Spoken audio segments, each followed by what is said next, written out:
জীবনে যতদিন শুক্রবার পাবেন 4টা আমল করতে ভুল করবেন না। আজকে শুক্রবার না, আমি জানি না 4টা আমল করেছেন কিনা বা করছেন কিনা, আপনারা মিলিয়ে নেবেন। যদি 4টা আমল আজকে না করে থাকেন, আজকে থেকে জীবনে যতদিন শুক্রবার পাবেন 4টি আমল করতে ভুল করবেন না। পারবো তো ইনশাআল্লাহ? ইনশাআল্লাহ। 1, দুরূদ পড়া। আমার বিশ্বনবী দুরূদ সম্পর্কে কত অসাধারণ কথা বলেছেন। একজন সাহাবা এসে বললেন, ইলা রাসূলুল্লাহ সাল্লাল্লাহু আলাইহি ওয়াসাল্লাম, ও নবী, আমি যদি আপনার প্রতি দিনের 1/3 ধরে দুরূদ শরীফ পড়ি আমি কি নিয়ামত পাবো? বিশ্বনবী বললেন, তুমি যদি দিনের 1/3 ধরে আমার প্রতি দুরূদ শরীফ পড়ো তোমার জন্য বিশাল উপকার হবে, আরো বাড়িয়ে পড়লে তোমার জন্য আরো ভালো হবে। সাহাবা মহা খুশি হয়ে গেলেন, ইয়া রাসূলুল্লাহ, আমি দিনের অর্ধেক সময় জুড়ে যদি আপনার প্রতি দুরূদ শরীফ পড়ি তাহলে কি হবে? বিশ্বনবী বললেন, এটা বিশাল শুভ সংবাদ তোমার জন্য, তার চাইতে আরো বাড়িয়ে পড়লে তোমার জন্য আরো ভালো। সুবহানাল্লাহ। বিশ্বনবীর কথা আবেগতাড়িত হয়ে সাহাবা বললেন, ও নবী, আমি পুরো 24 ঘন্টার যখনই সময় পাবো তখনই যদি আপনার প্রতি দুরূদ শরীফ আমি পড়তে পারি গো নবী।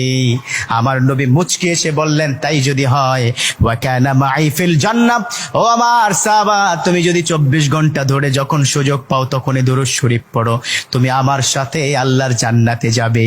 সুবহানাল্লাহ। এর মানে দুরূদের কি পাওয়ার!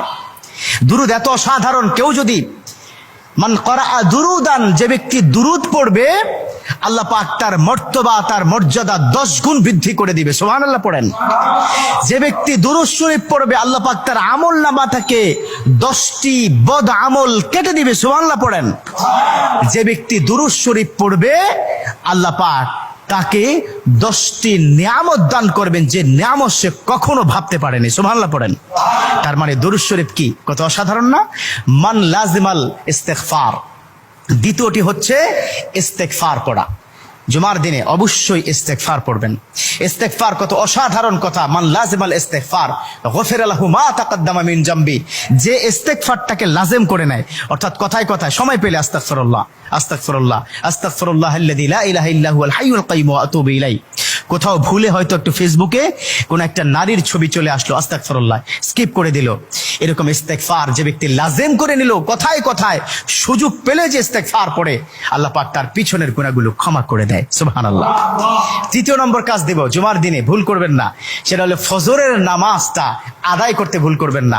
এখন যদি আমি জিজ্ঞাসা করি, মাশাআল্লাহ এখানে যতজন আছেন আজকে ফজরের নামাজ পড়ছেন কিনা, মনে হয় না আমি খুব বেশি পাবো যে ফজরের নামাজ পড়েছেন। আর 4 নম্বর যেটা হচ্ছে, জুমার দিনে যতদিন জুমার দিনে আপনি পাবেন সবার আগে মসজিদে প্রথম কাতারে আসবেন।